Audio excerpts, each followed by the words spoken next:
اعوذ باللہ من الشیطان الرجیم بسم اللہ الرحمن الرحیم۔ اربوں خربوں درود و سلام حضرت محمد مصطفیٰ صلی اللہ علیہ وآلہ وسلم پر اور آپ کی آل پر۔ دا نالج فیکٹری کے ساتھیوں، السلام علیکم ورحمۃ اللہ وبرکاتہ۔ ناظرین کرام، آج ہم قوم سمود کے بارے میں کچھ بات کریں گے، لیکن ویڈیو شروع ہونے سے پہلے آپ میں آنے والے معزز ساتھیوں سے گزارش ہے کہ ہمارا چینل سبسکرائب کریں تاکہ آنے والی ہر نئی علمی اور دلچسپ ویڈیو آپ تک بآسانی پہنچ سکے۔ ناظرین کرام، مدینہ منورہ سے کوئی 300 کلومیٹر دور ایک خاموش علاقہ ہے، اس کو مدائن صالح کہتے ہیں۔ اس علاقے میں حضرت صالح علیہ السلام کی قوم آباد تھی۔ اس قوم کو قوم سمود بھی کہتے ہیں۔ یہ قوم حضرت ہود کی قوم کے ہم اثر تھے۔ حضرت ہود کی قوم کو قوم عاد کہتے ہیں، جن کی باقیات آج کل بحرین کے صحرا ابار میں موجود ہیں۔ چنانچہ قوم صالح یا قوم سمود نے اللہ سے کفر کیا، بہت بڑے، لمبے، چوڑے اور طاقتور تھے۔ انہوں نے پہاڑوں کے اندر اپنا گھر بنا رکھا تھا جو کسی بھی موسم شدت کا مقابلہ کر سکتے تھے۔ وہ حضرت صالح کی تبلیغ کے مقابلے میں کہتے، اے صالح، ہمارے عظیم الشان گھروں کو دیکھ، کیا ہم بہت زیادہ طاقتور نہیں؟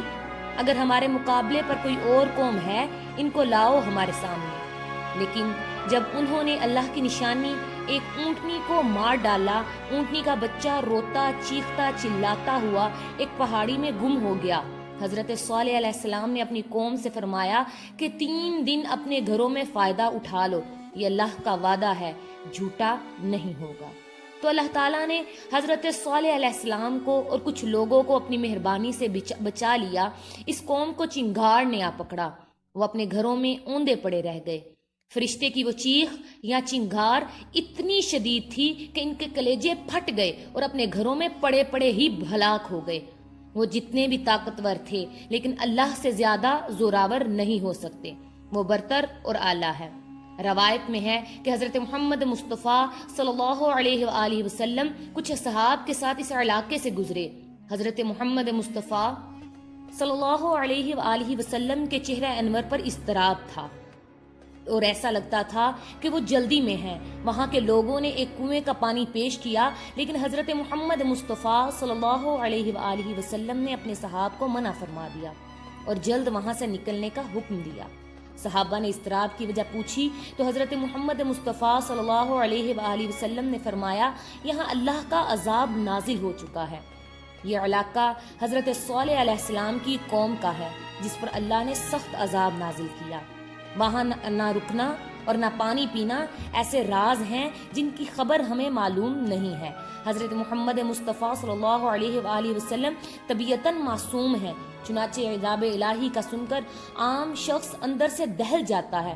وہ تو اللہ کے رسول ہیں جن کو اللہ کی قوم کا بالکل اندازہ تھا، جن کو اللہ کی طاقت کا بخوبی علم تھا۔ بالکل ایسے ہی قوم لوط کے ساتھ ہوا۔ وہ لوگ ہم جنس پرستی جیسے مکروہ کام میں پڑ چکے تھے۔ حضرت لوط نے ان کو خبردار کیا، لیکن عیش و عشرت اور گناہوں کی لذت میں اس قدر غرق تھے کہ حضرت لوط علیہ السلام کو ستانا شروع کر دیا۔ حضرت لوط علیہ السلام حضرت ابراہیم علیہ السلام کے ہم اثر تھے۔ اپنی قوم کو بہت سمجھایا لیکن وہ باز نہیں آئے۔ اللہ نے اپنے فرشتے حضرت لوط علیہ السلام کی طرف بھیجے۔ انہوں نے حضرت لوط علیہ السلام سے کہا، کچھ رات رہیں، یہاں سے اپنے اہل و عیال کو لے کر نکل جائیں۔ اللہ نے فرمایا کہ ہمارے عذاب کا وقت صبح ہے، کیا صبح کچھ دور ہے؟ فرشتوں نے تاکید کی، کوئی شخص پیچھے مڑ کر نہ دیکھے۔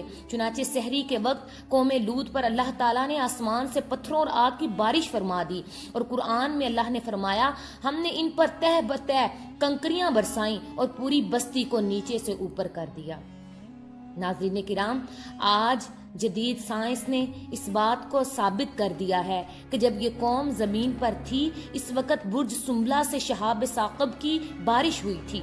وہ پتھروں کی بارش آگ بگولوں کی طرح اس قوم پر نازل ہوئی تھی۔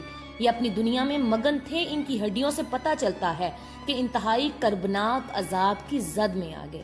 حضرت لوط علیہ السلام کی بیوی نے اللہ کے حکم کی خلاف ورزی کی اور مڑ کر پیچھے تباہ ہوتا ہوا شہر دیکھنے لگی، وہی پتھر کی ہو گئی۔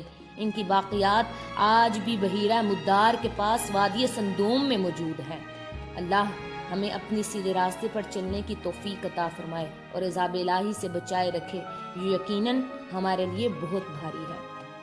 آج کے لیے اتنا ہی، مزید ملیں گے ایک نئی علمی اور دلچسپ ویڈیو کے ساتھ۔ ویڈیو پسند آنے کی صورت میں لائک اور شیئر کیجیے۔